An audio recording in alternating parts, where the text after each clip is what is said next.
your comparison group is incorrect. The fact that, we have the opportunity to sit down and listen to anybody on the planet, right?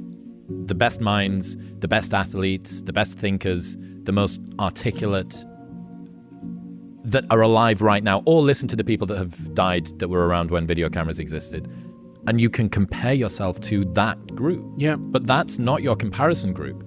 If you have the impetus to sit down and listen to me and you waffle on for 3 hours about these deep topics, these interesting ideas, you are so already selected out of the normal group. Mm-hmm. You're already asking yourself questions that the right questions. almost nobody else is, right? People who have big dreams for themselves and want to do great things, they like to set their sights high. Yeah.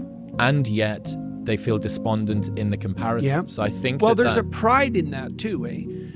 I can be, I want to be. Well, or that's who I should be comparing myself to, right? That's the pride. And the pride is something like, I should be that, or even I could be that. It's like, well, maybe you could, but you're certainly not going to do it, as you already pointed out, without the apprenticeship, right? So you could say that the despondency is actually is in proportion to the false pride. You're the only control group that's appropriate to you because you have a certain set of talents and possibilities and limitations and tragedies that are truly unique to you. And so you might be comparing yourself to someone else on some dimension, but it's not a reasonable comparison because you don't know what talents they were blessed with, and you also don't know what opportunities they had that you didn't, etc. It's just not a reasonable comparison.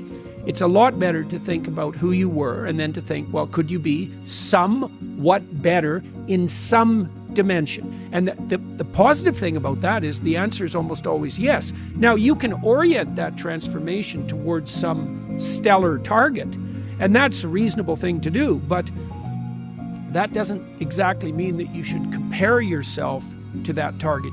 Aiming at something and comparing yourself to it are not exactly the same thing. Plus, your bloody comparison is also a delusion. You know, that's another thing that you have to understand is that you look at the person you're jealous of, and really what you're doing is you're looking through a very narrow aperture at a very thin slice of their life.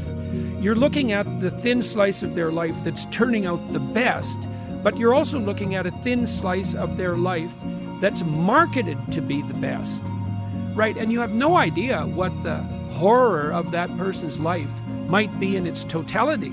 And you have no idea if the deal was, say you wanted to be Russell Brand.